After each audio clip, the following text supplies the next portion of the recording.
Hello, and welcome to the BCN and Friends podcast, where we have real conversations about learning, leadership, and the lived experiences of nurses and healthcare professionals across the emergency spectrum.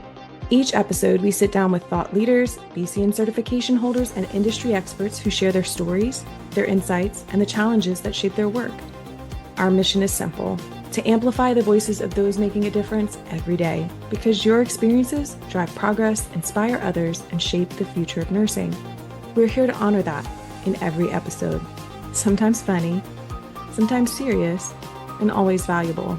This is BCN and Friends, and we're so glad you're here. In this episode, we're joined by Dave and Amanda Repsher for a powerful conversation about survival, resilience, and finding purpose after life changes in an instant. Together, they share lessons learned as patient, caregiver, paramedic, nurse, and family member, and reflect on the long road of recovery that followed. Dave and Amanda remind us that survival is only the beginning, and that hope, healing, and peace can still be found in the midst of life's greatest storms. This episode is titled, Stronger Than We Knew, the Repshers' story of survival, recovery, and reimagining life. I'm Holly Briggs, Professional Development Specialist at BCN and one of your hosts for today. I'm joined by my co-host, Michael Dexter, our Director of Professional Development. Hi, Michael. Hello, Holly.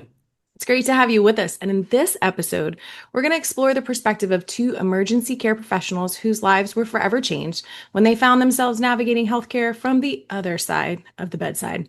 Dave and Amanda Repsher offer powerful insights into what it means to care for others and to receive that care when it matters most.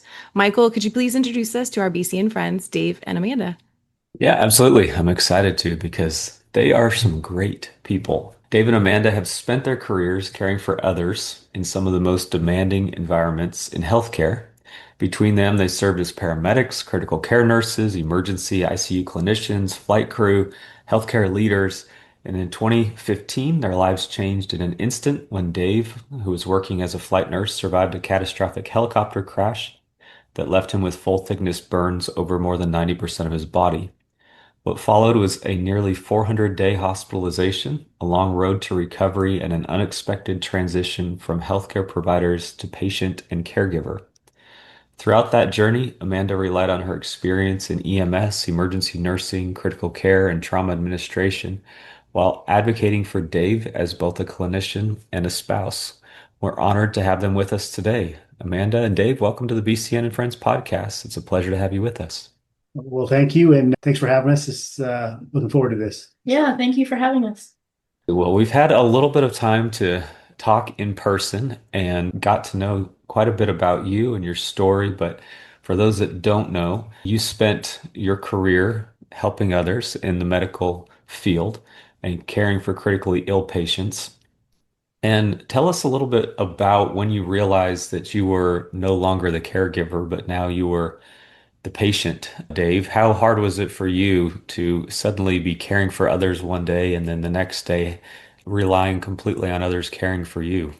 Yeah, I think it's a hard position to be in. Obviously, I think at one point in everyone's lives, like we all need help here and there if it's an injury or whatever, and it's hard for folks in this profession, or it can be hard. That I think some of us are drawn into these roles because we like to be that person who's trying to control chaos to some extent and be that steady presence in a tough situation. And then when those roles are reversed and you're on the receiving end of that, I think it's very hard to be in that role. It's going from the one providing the care to being 100% reliant on the care. It's not easy, and for me, and I think both of us, and I think this probably speaks to most people in our profession, is we like that independence. We like our ability to think on our feet and help out where we can. And then when you're just sitting there relying on anything, you literally can't scratch your own back. You need someone to come help, and it's hard. It's a really hard adjustment to place your trust in your full trust in others and accept that help. It takes a while to even just come to that place of where you're willing to accept that help. And So it's a big leap, I think. For those that don't know, the helicopter crash that you were in occurred at a healthcare facility. And when you're telling your story, there was a point, I can't remember if it was you, Dave, or Amanda, where there was a conversation about how they were bringing you into the ED. You were severely burned, but you were telling them the dosages and you were telling them, you need to intubate me and you need to give me X amount. And I know working in EMS and a lot of flight programs, there's a preparation of, oh, tell me about the patient. And you're kind of already in your mind thinking about what you need to prepare for and the equipment sizes you need to have ready and all this, even before you get on scene sometimes. I mean, had you ever, that you can remember, had you ever just thought, like, if anything ever happens to me, these are my doses and these are my, this is what people need to use? No, like I mean, I tried not to think those thoughts, but like in that moment, that was I think you were yelling out the max dose. yeah, give me whatever you can, like I think it was just in that moment, and maybe it was like a little protective. I don't know, looking back on it, like that's how I could. That was still me, maybe trying to control the scene, trying to be that voice in that situation, and I just, it was what I could do, I guess, at that point. Again, I was powerless to do much of anything, but that's the only thing I could really do for myself at that point was try to still coordinate the others. And so, when I did wake up 5.5 months later and, there was different scenario, I was in bed and that's all I could be and that's all I could do. And it's not a situation that anyone wants to be in, but, I think it's a teachable moment, for people. Like I said, everyone at one point in their lives, and hopefully that's just one point, but they all need help at some point. And it takes a lot of trust and a lot of faith in others, which I must say was generally rewarded. Like I think, for the most part, the majority of people in this profession really want to be that person providing that help. And they realize that, the patient is unable to do some things for themselves. And so for them to reach out and to help those people, that's what this is all about. And we are fortunate to have Break here the whole way. And for us, that trust in others was rewarded with a really good outcome, I think.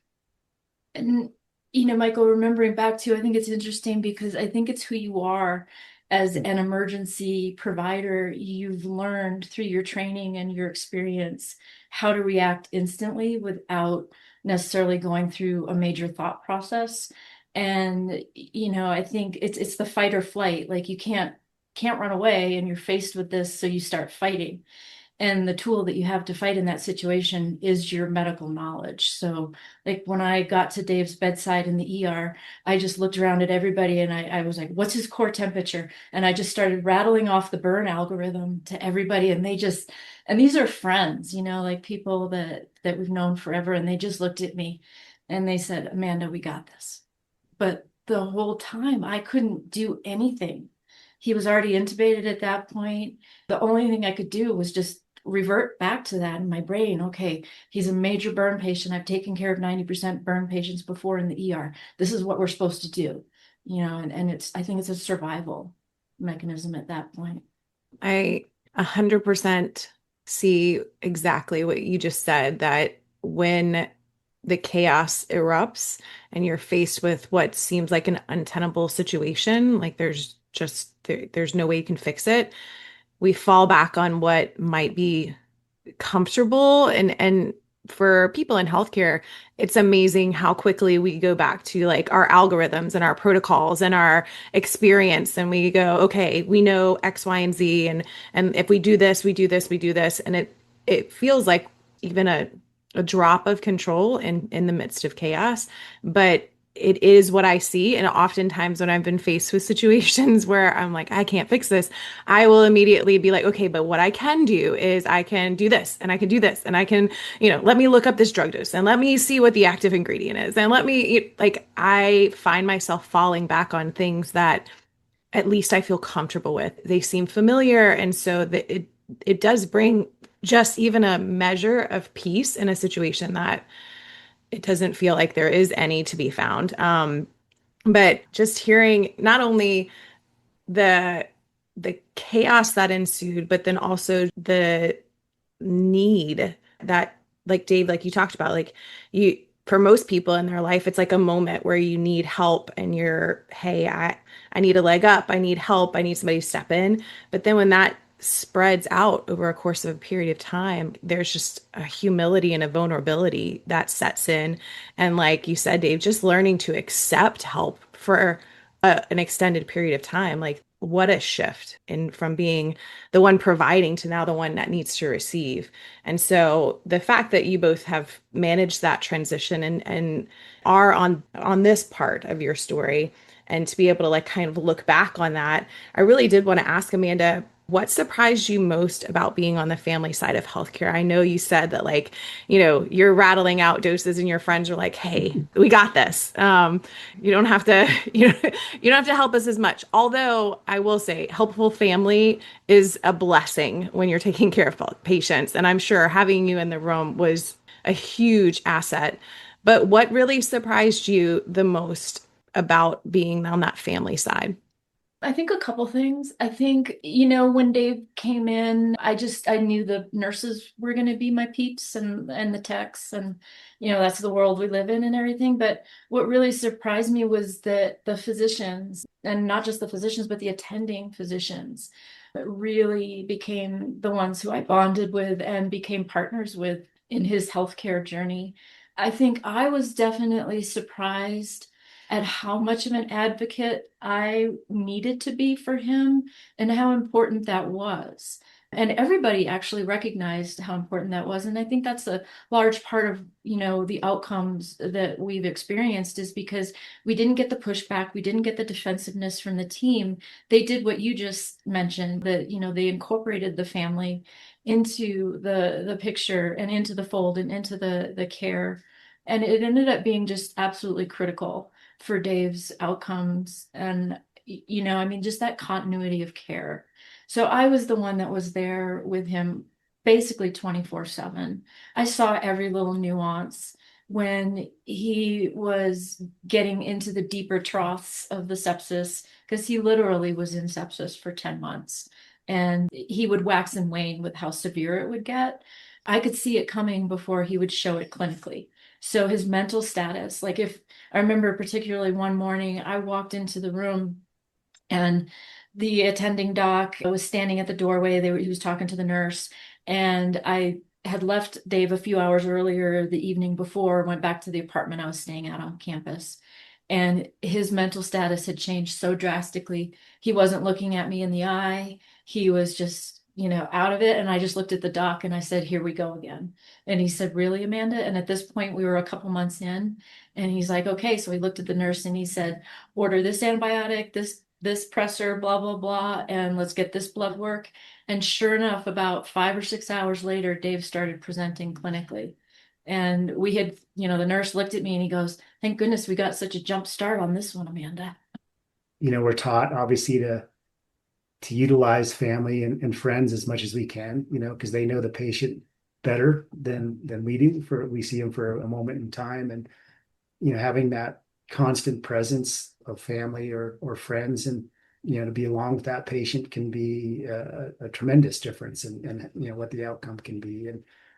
And I think I have a much greater appreciation now for what family members go through in this whole process. I think it's natural to focus in on the patient, and obviously they're the ones that are demanding our medical attention, but these family members or spouses or children or whatever it may be, is the amount of stress that they're under, I think goes, is not seen as much. And in my case, Amanda had to make life-changing decisions without me participating, and cleaning up the mess that was my financial and private life, while I was there, laying on the bed. And so, like, without knowing my wishes and things like that. And so it's easy to, I think, at times, and I'm guilty here too, like when I was a bedside provider, and maybe it's a difficult family member, and that may not always be the case, is that these poor folks are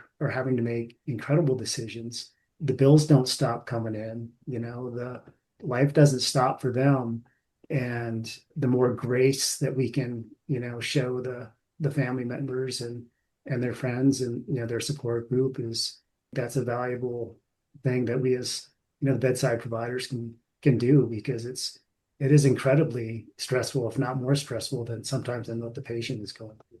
And, something we don't actually asked this question very often, so we haven't shared this very much, but, one thing that I really, really struggled with was before this ever happened, I had signed up for a long-term care life insurance policy. And I asked Dave, we should get you on the same kind of policy and just get that in place. And he shook his head violently. He's like, no way. If I'm ever in that position, just let me go. I don't ever want to live like that. And so the whole time we were facing this was in the back of my mind that I know Dave doesn't want to be confined to a bed. I know that you can live a meaningful life, with disabilities, but he's going to struggle with that. And that's not his wishes. But at the same time, I was like, he's fighting to live. Nobody can predict what his outcomes are going to be. And I have to fight for him and with him. And we just have to see where this is going to take us. But that was a very, very dark cloud that lived over me for a really, really long time. I bet it was, and I'm sure there were conversations about futility with you as well, and different times in his hospital stay when different ones would come to you, and I'm sure that cloud was definitely hanging over you even more during those times of, what are we going to do here? Because I know Dave was very close to passing away multiple times during his hospitalization. And it is very difficult. And I think that that's one of the things, especially in my own personal opinion, especially in the emergency department, that it's hard for people to really think about because we're so focused on A, B, C, D. Let's fix them, let's ship them out, let's get them. And we don't often think of the holistic patient and their caregivers and their support.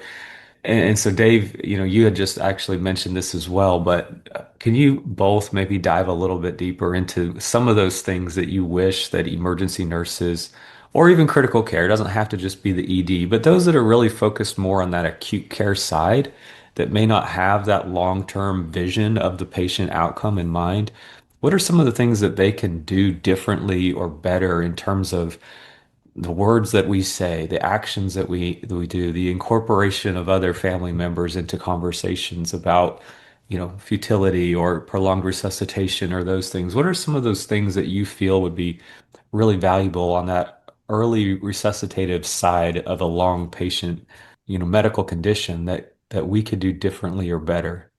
I think the first thing that comes to mind is in which we have seen and we still see today, like part of this whole thing is on unfortunately frequent emergency departments here and there, but for various things.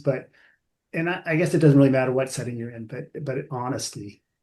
Everyone has different roles. To your point, the emergency department clinicians are focused on the immediate stabilization of folks and move them on to wherever their destination is going to be. But just people are looking for honesty and respect. And if the patient's gonna have probably a prolonged stay or a questionable outcome and stuff, or whatever it may be, or it's going to be a quick one, we're going to get you sutured up and out of here, but we're backed up for 4 hours, so it might take a little bit. But I think people just want to know an honest response, and I think it takes the guesswork out of things. And I think we have to remember too is that one of the questions that we get asked a lot is like, was it helpful or hurtful to have medical knowledge going into this whole thing? And I think that kind of ties back into your question is that, for 99 point whatever percent of people that are presenting to an emergency department or into a hospital situation, that this is a foreign language for them. Not only are they hurt and in pain and they're suddenly trusting other people to do, take care of them, but like they don't know the words we're using. They don't know the flow of the departments and how things work. And so even though it may seem a little silly at the time, but like just an honest description of what people can expect and how they, how their day is going to progress can make a huge difference in how you're going to get along with that patient for the rest of their stay or visit, even if it's a shorter emergency department visit. And it only takes a couple seconds to do that, but I think it can make a huge difference. I think for me, it's the compassion, it's the humanity. In the emergency medicine situation, there's so much to do, there's so much pressure on you. Everything is rapid fire. You are tasked with stabilizing patients, and it's really easy to get into your zone and work on being the best clinician you could be. But we really need to focus on being the best caregiver that we can be, even in that situation. We tend to think, oh, the hard conversations are for the other people, the social worker, the other person or whatever. My job is to stabilize your blood pressure, to, stop the bleeding. But I would say take that split second, just slow down for that split second and look your patient in the eyes. Just communicate with your patient, let them know that you're there for them. And I think that's one of my biggest joys when we experience the medical system again, when we go back to the people who know us and we get that level of care from them. And it's one of my biggest frustrations when we go to people who don't necessarily know our story. And I would challenge everybody in your jobs and in your careers to just approach every patient like they're a family member and just give them that split second. It's really all that takes. Just give them the eye contact, let them know you're there for them. Yeah, great advice from both of you. And I definitely feel like we can do a better job with that as well. And just really quickly sharing a quick story. I took care of a 8-year-old girl in the emergency department that was wheelchair bound. She had been her entire life, had multiple issues that she was born with, was nonverbal, and she had they took the wheelchair out of the van, and she had fallen forward and hit her face on the concrete and had multiple lacerations on her face. And so I just kind of squatted down and was talking to her, and I knew she was nonverbal. Her family told me, but I was just trying to, talk to her and be a person to her.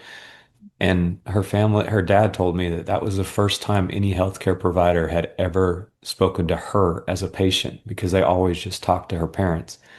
And here she was, 8 years old, and had been in hospitals her whole life. And I think even that too, when like just people talking to the patient, even though it might feel like the patient can't hear or can't respond, I think just showing some care and compassion directly toward the injured one is so valuable. And you have talked about, Dave mostly just now, talked about that acute side, and Amanda, you mentioned that as well. But Amanda, maybe tell us a little bit more about that longer term side. There's an excellent video, and we'll link to it in the show notes as well, about your entire story.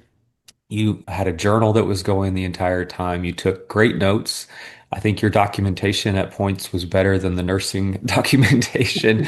But can you tell us a little bit more about that long-term resilience that you learned about? And you've already mentioned you had a cloud over you. There's different things internally you were struggling with, but tell us some more things about resilience and things that you learned, the lessons that you personally learned as a caregiver taking care of Dave during that time, and continuing to learn.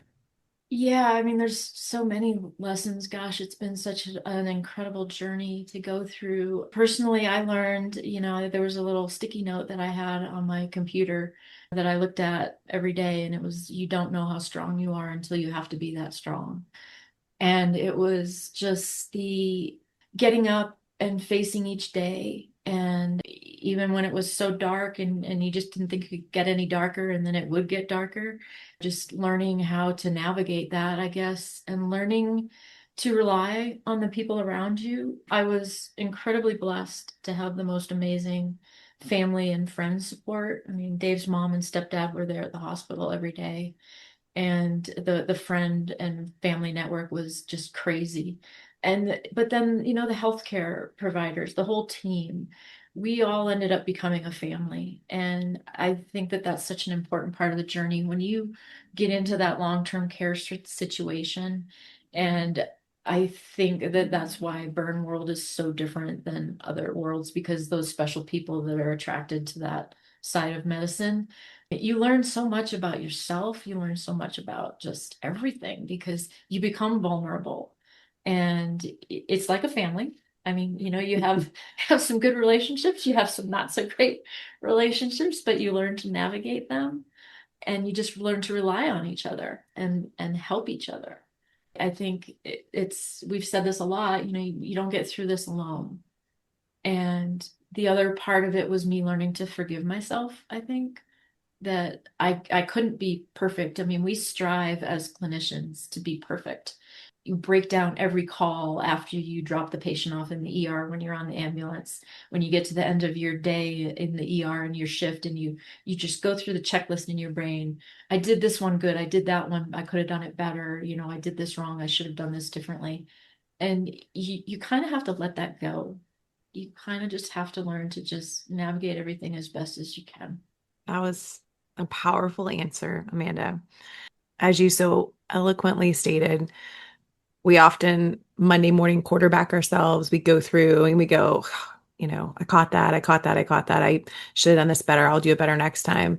And when you're looking at the future and having lots of question marks and not a lot of like solid, I know this is going to happen, you can't anticipate how your response will be. You can't plan for it. And so you have to give yourself the grace to say, I may make a decision or I may make a choice and it may not result the way that I thought it was going to. And there is a kindness to yourself that has to come when you're walking through the unknown. And if you're not, and you hold yourself so stringently to like, I will do everything perfect, you're going to just end up disappointment and depression and all of those things that, again, they just weigh heavier and heavier. And then they make you, second guess every decision. And I can imagine the amount of decisions you are having to make every day from like, what time am I going to get there? What, like you're having to make hundreds of thousands of decisions throughout the course of one day. And you can't imagine that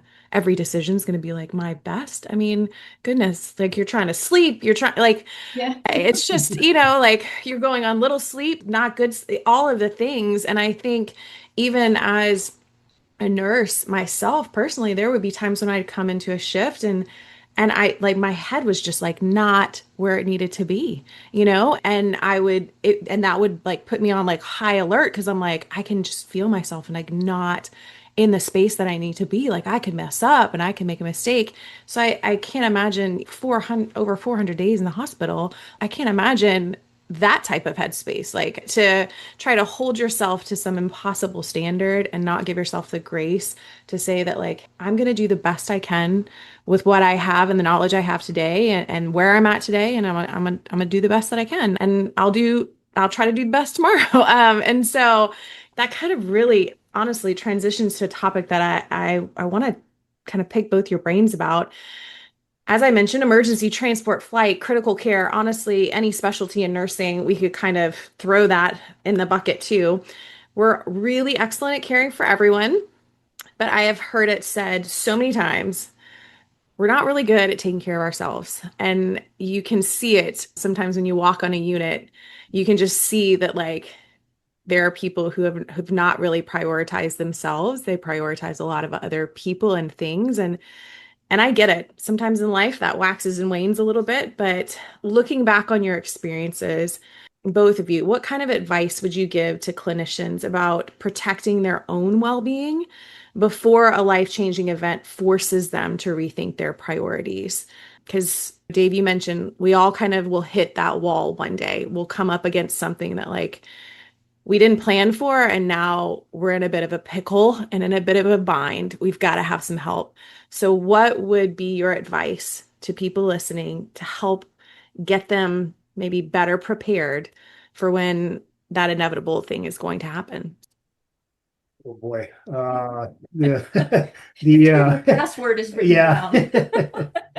No, like I mean you would think that like after everything we'd been through, like we'd have our whatever our to-go bag or whatever ready for the next thing. And at least on my side, no, like it's like Can't change who he is. some, like, yeah, can't change your stripes, like it's still the same thing, for the greater population, I think out there, it's like, you got to have an outlet and whatever that may be, and hopefully it's a healthy one. But for me, my escape was always getting outside when I could, or exercise, or whatever it may be. Like, I would try to go for a swim, or go play hockey or something before a shift or whatever, and just that way to reset. And that was just my outlet, and that was my way to save myself, because you have a hard day at work and you're sitting there picking at yourself for whatever decisions you made. Like, just some way to clear my brain out was for me to just go for a walk with the dog in the woods, or whatever it may be. And like, if it's another habit people may have, then you just got to find what works for you. But it is worth, like, if you want any longevity in this career, like, you guys may know the numbers better than I do, but like, I think the average job span of a paramedic was 3 years or something at best. And probably about the same for nurses. For new nurses, is that this job can eat you up, this profession. And without an outlet, you're not going to last. And so you got to be kind to yourself and look for ways to make yourself happy, and in a healthy way, because there's a lot of unhealthy ways to try to cope with things that just lead to further damage. And so that's preachy, I get it, but it's the way I found a way to get through all this. Like, my main goal when I was lying in that hospital bed was to get back out walking. That's all I could look forward to, was get back out there and walk in the woods with my dogs. And so that's what got me through then, and it's what gets me through now. And hopefully everyone can find something like that works for them. I think as a medical provider prior to the crash, I always felt handicapped. I always felt like, almost not so much that I had something to hide, but I had that I had to apologize for, because I always wore my heart on my sleeve. And I was that caregiver that cried, and I used mental health support to deal with my PTSD. And I saw some pretty horrific things in EMS world, and to me, I didn't just brush that off. I was like, oh my God, I just saw something really horrific that no human being should see. And so I think that me having utilized the mental health support prior to this, I was probably more open to that and to the emotional side of the journey when it all hit really hard. And I think that that was a good tool that I had developed before this, that I wasn't afraid to cry, and I wasn't afraid to say, I'm not okay, and help me. So, sorry, it's so random when something gets you anymore. Like, I can sit here and talk about the day of the crash and not cry, and then all of a sudden, I'm remembering the nurses when, they got me this little gift bag, and inside of it was, like things to make me comfortable, a massage certificate, things like that. But it wasn't even so much what was inside the bag as it was that they took the time, and we had bonded to that level, that they cared about me enough to do that for me. And yeah, I think you have to embrace your emotions. I think that it makes you a better clinician. It makes you just a better person when you don't push that aside, when you don't think that it's a negative, when you embrace it as just who you are. And on the flip side of that, not everybody is as openly emotional as I am, and that's okay too.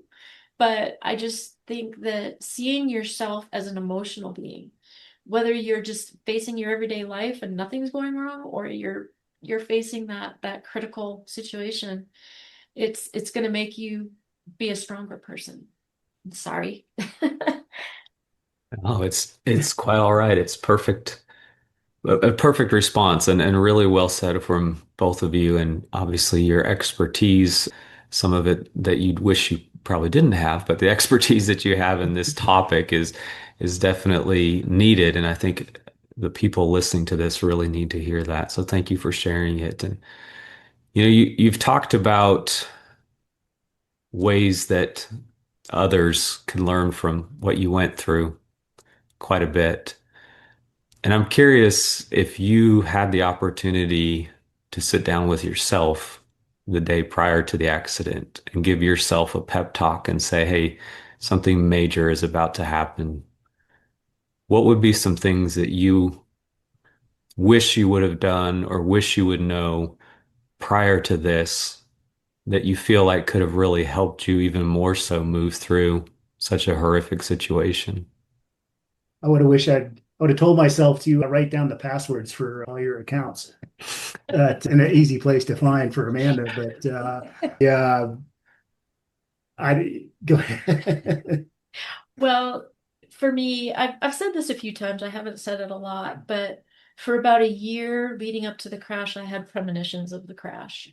And it wasn't so much a conscious thing that, it was almost like waking up from a dream and being like, oh, something horrible is going to happen. And I saw myself rushing to Dave's side. And I didn't see the helicopter crash. I didn't see the fire, but I just saw me rushing to be with him. And it was kind of interesting because there was always a little voice. And as it got closer and closer to the crash, I got further and further behind on stuff with work. And there was this little voice just saying, don't worry about it. Don't worry about it. Just go outside, go for a walk. Don't worry about it. And I think that it's very interesting. And I struggled with that after the crash because I did ask Dave that at one point when he was back with us in the hospital. And I said, what if I would have told you that? And he said, well, what would it have done? You didn't know when, you didn't know what was going to happen. Like, you have to go and live your lives. And, from the perspective, which is interesting that you asked that question, because I've never really done that. I've never really sat there and said, what would I say to myself to prepare myself for what we're going to go through? I think it would be that what I leaned on before, you don't know how strong you are until you have to be that strong, and that you will laugh again. You'll cry a lot, but you'll laugh again, and you'll meet some amazing people. And this is just such an incredible journey that we've been set forth on. I think that that's part of our perspective at this point. We don't look back. We look forward. I mean, we look back in terms of, like anybody does, what happened to us, but we don't dwell. And I take that from Dave. He's really been the one that's like, I can't dwell on what happened. And so we look at this going forward as these incredible opportunities that have been presented to us. I mean, sitting here talking to you guys today and all the amazing things we've been able to do and the great people we've been able to meet. I don't know if I would have done anything differently, honestly. Like that's just kind of my personality is like, I grew up like with the mantra of, live each day and, like it's your last and that can be a good or bad thing, I guess. But I'm always sort of the person of let's go see what's around the next corner. And had I told myself something was going to happen, I think that's just kind of the way I still live my life today is like, well, I'll deal with it when it comes.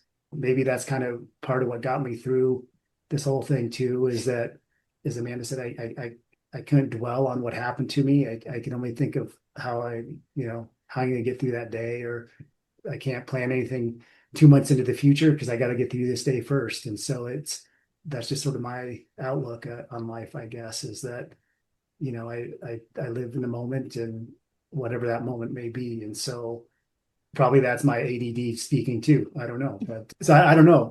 It's a good question. I don't think I've heard that one yet, but I don't think I would have.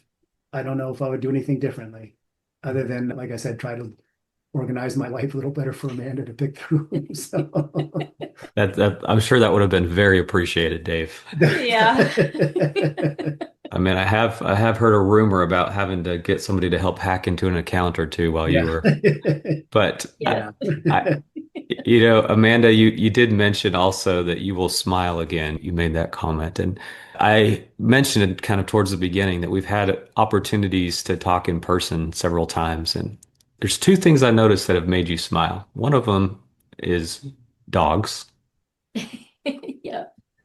The other one is talking about what you're still doing. And I think that that's really important as well. And I wanted to just dive into that a little bit is you didn't have this incredibly horrific crash that you survived and, are able to speak about, but you're actually still doing something about it. And you're advocating for better safety practices, for reduced medical aircraft collisions and crashes. And so tell us just a little bit for a few minutes, just a little bit about the work you're doing to improve the safety of those that are still working in the air medical industry. We were in the well, we were hospitalized for a long time, and we were kind of had to recover for a while, and we really caught on with Karen Mahaney, that Pat Mahaney was a pilot who died in our crash. And so Karen was his widow, and she was able to kind of focus all her energies on trying to modify some of the loopholes that were in the legislatively enacted in the helicopter industry that are mostly unrecognized, and probably even to this day, there's still not a great awareness of some basic safety measures. And so she turned that into her mission, was to go back to Congress and try to close some loopholes and enforce some change. And so when we were physically able and mentally able, we kind of rode her coattails a bit and helped her get some legislation across the finish line, ensuring that every newly manufactured helicopter now has a crash resistant fuel system.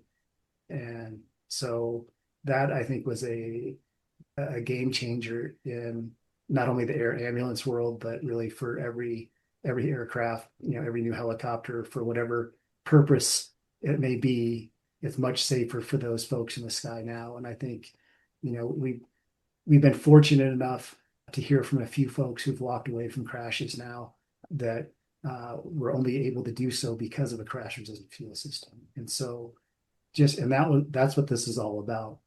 When I first woke up in the hospital, that was one of the first things that we decided on, is that no matter what, we have to do our part to make sure that even if it's just one person, that this doesn't happen to again.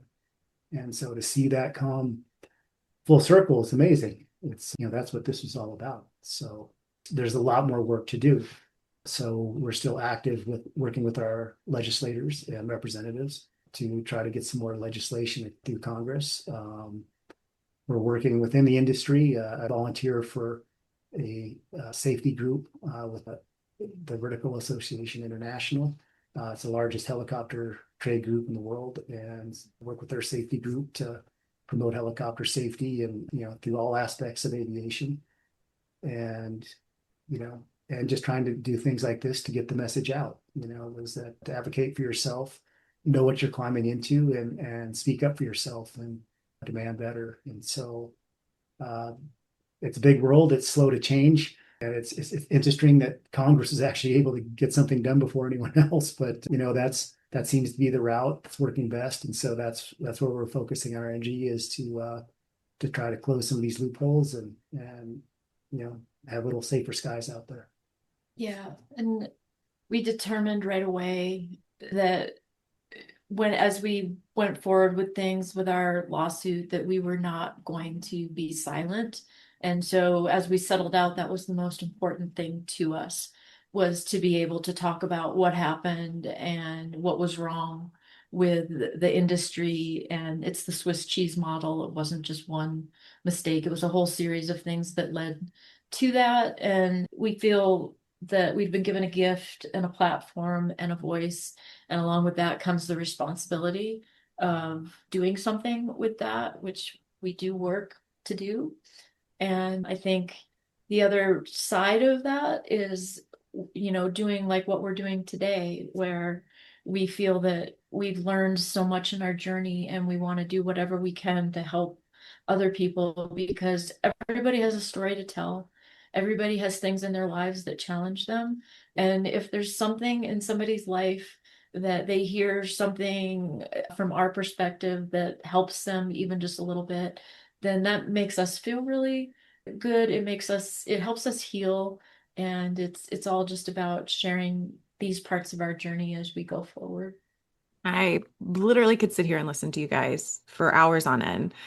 I feel like I'm picking up little pearls of wisdom and great advice, and hearing from two people who walked through life prior to, life after, and continuing to up your game. I mean, I've met nurses who've never even thought about talking to their congressmen or being involved in legislation or being involved in anything outside of the bedside. So I find that you guys have leveled up to doing things that nurses are not necessarily known to do, which is, I mean, you're enacting change across the nation, across an entire profession. Aviation, it's huge. It's not even just healthcare, but you're changing the game and introducing safety. Yeah, you're going to impact a lot of lives. It'd be enough to just say that you guys are on the other side of this, but you're like, no, that's not enough. We're gonna do more. We feel a responsibility to do more, and that just speaks to the type of people that you are.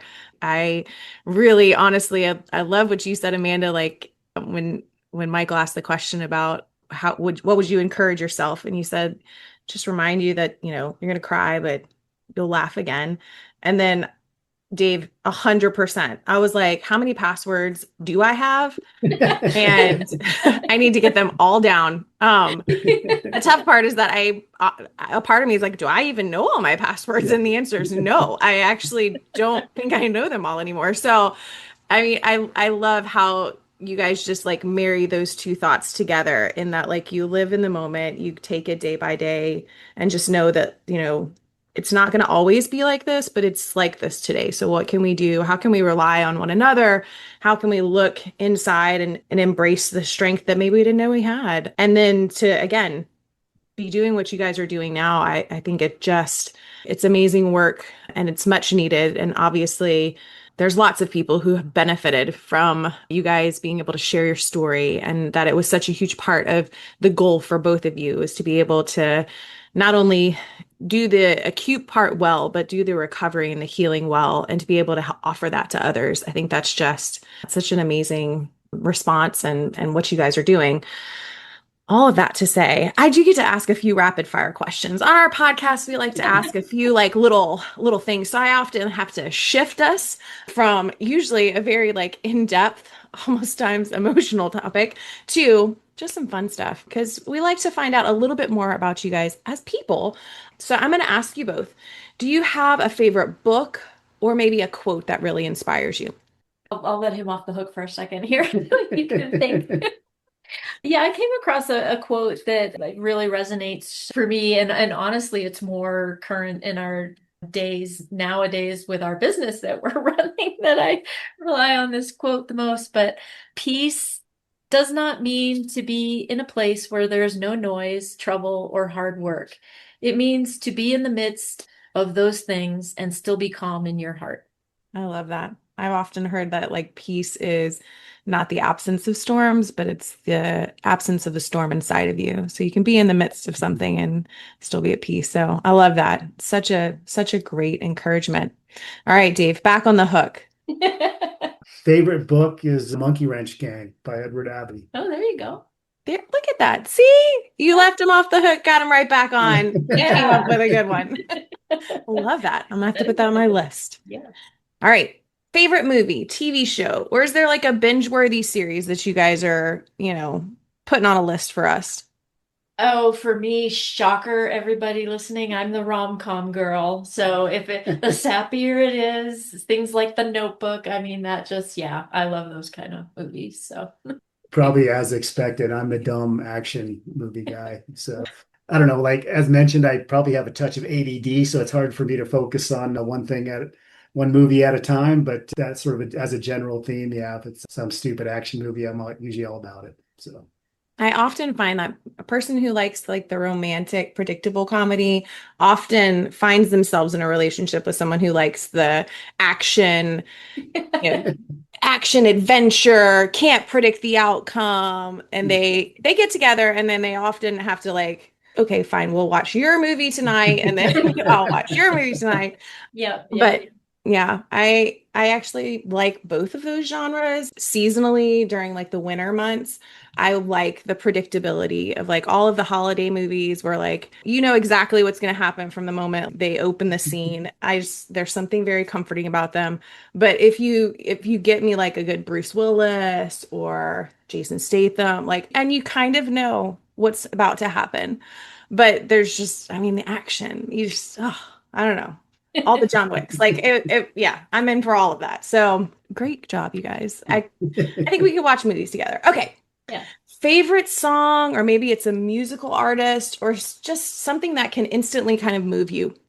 Oh, well, I mean, I like every kind of music. I mean, you can play opera in front of me and I'll be perfectly happy listening to it, or you can play country music and I'm one of those people that literally will just listen to any genre of music and be happy. I do have a funny story to tell about that though, because Dave is not that open with music.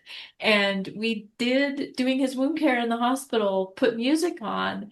And I had to tell people, no, you are not allowed to play that music. I know he looks like he's not conscious and acting with his environment, but he will literally jump out of the bed and run out of this hospital if you play that music.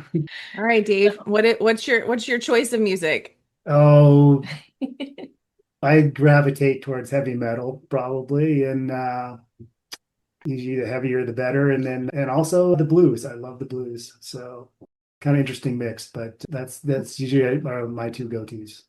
What was the music that you were going to leave with? Like you were going to jump out of your skin? What was Oh, that? like really a jam band of any kind, like if it's Grateful Dead. Grateful Dead or anything. Oh man, like Yeah. that's like the nails on the chalkboard thing, whatever you want to say. So He's out. He's I out. do have to Well, say though that that's one of our bonding moments with the burn surgeon that still takes care of us to this day. He's a headbanger as well. So every time Dave goes back to the OR, I think he's number 70 now or something with his surgeries, and a lot of those have been outpatient. I'll be like, okay, which one are you listening to today? Oh, three finger death punch. I'm like, okay. I don't know what that is, but okay. I know what that is, Dave. But that's awesome. I find that music has a way of like bringing people together, and whether that be you bond over the fact that you have nothing in common, or that be that you have things that cross over, or that you fall into the same genre category. Much like Amanda, I like pretty much any kind of music. There's a couple that are not my favorite, and I probably wouldn't know as much, be as familiar, but I like music. I find it a part of the background noise. I know there are people who can't listen to music and do anything else, but I feel like I can listen to music and do lots of things better. So I don't know if that means I feel like I live in a Broadway show or that I want to, but I feel like there should be music constantly. So Yeah. I love that. All right. Now, Dave, you did kind of hint at this question already, but I am going to ask it because, as you both have mentioned, self-care, doing things that help you reset are a big part of what you do now, what you've done before. But I think in general, healthcare professionals do not always take the time to do that. So we love to provide some examples, and maybe that will, I don't know, get people thinking about things they can do for self-care for themselves. So what do you do? What are ways that you guys reset and do self-care for yourself? Dave is so much better at this than I am, and he'll tell you what his resets are. For me, it's evolved, and really now it's the off the grid. For me, that's the major reset, which you can't do every day, but we just got back from that river trip up in Idaho, and not having cell service, the phone is in the bottom of the dry box, and just unplugging for that amount of time. I highly encourage everybody in your life, if you can do it, even just for a little bit, just put the phone down, walk away. Yeah, I can't say enough about that. I think in this world we live in, like, I mentioned like I like to go for walks or whatever it is. Try not taking the phone on the walk or whatever you do. Like, I don't know, whatever it is, driving to work, turn the phone off, whatever it is. And that person will get back to you, whatever it is, like, I am famously unreliable, so like, Yeah, it's easier for him to do yeah, that easy. because they Yeah. only But, have to call me if they want to get a hold of us. but I guess that's my protective mechanism around me. Is just like the world won't stop. So if you're taking an hour or two to go out and focus on yourself, it'll still be there when you get back. And whatever emergency was there, well, 2 hours later, it probably figured itself out. So just, take those times for yourself. Like, if you're going to take time for yourself, really take time for yourself. Truthfully, there are so many ways to connect externally an infinite amount of possibilities now, right? Where you can have ease of access to information, to people.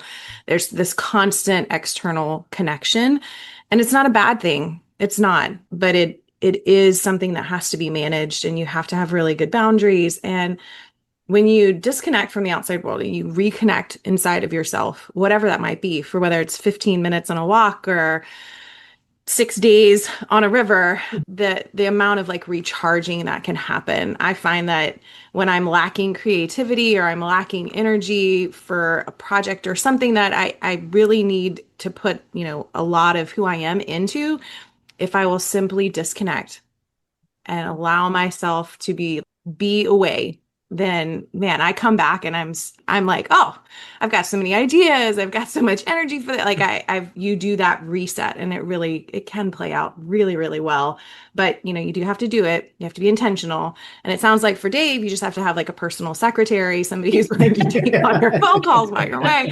I'm going to work on that too. But well, thank you guys so much for allowing us to hear a few of your favorites, some great recommendations, and obviously for all of the questions beforehand. We really appreciate that. Now, if our audience wanted to reach out to you, is there a best place to direct them or some way that we could connect them with you? We can provide our email addresses, and we encourage people. We know that not everybody, well, obviously in this podcast, they're listening to it, so then they need a way to reach out to us. But yeah, we're open books. So we're happy to have people reach out to us. Amazing. Well, I will include those in the blog for this episode as well. So thank you guys so much. I'll just say, like everything, don't expect an immediate response from me. So I will get Dave, to it. Now that we know you're famously unreliable, we will not expect a response. But I just wanted to kind of close it out by saying that I really, really appreciate you taking the time to meet with us today. I think the world of both of you. I think you just have done so much to inspire others, not only other nurses and other healthcare providers, but family members, the work that you're doing in the aviation industry as well. There's just so much. Sometimes when we look at what we're doing and we say, wow, I have so much on my plate. And then I look at people like you and I think I haven't done anything in my life. I could be doing so much more. You both have done so much and so much to be proud of. And, Dave, I just think, as a former certified flight nurse and a former critical care nurse, Amanda as a former emergency nurse, you certainly know the people that BCEN interacts with on a day-to-day basis and the ways that we try to support nurses around the world, really, through the different certification and education that we offer. And to be able to have two amazing examples of nurses that have come from that industry and are still doing great things, I just think is very inspiring. And I appreciate you taking your time to meet with us today and talk to us about some things. I'm glad we could ask you some questions that you hadn't heard before. And I appreciate you sharing your insight. So Thank you. Yeah, thank you. Thank you, guys. We appreciate you having us. Well, I want to take this time to thank Dave and Amanda for joining us for this episode. Thank you both for sharing a story that is as powerful as it is deeply personal. Your journey from clinicians to patient and caregiver has given you a unique perspective on resilience, compassion, and the impact healthcare professionals can have during life's most difficult moments. The lessons you've shared about healing and advocacy and human connection will stay with us long after this conversation ends. We're honored that you entrusted us with your story and grateful for the hope and perspective you've brought to the BCN community. That's a wrap for this episode of BCN and Friends. Don't miss what's next. You can subscribe, share, and join the conversation by scanning the QR code for learn updates in this episode blog. Got a topic you'd like us to cover? Drop us a line at bcn@bcn.org. I'm Holly Briggs with Michael Dexter, and we're proud to celebrate your dedication to nursing across the emergency spectrum. Until next time, stay curious, stay connected, and we are out.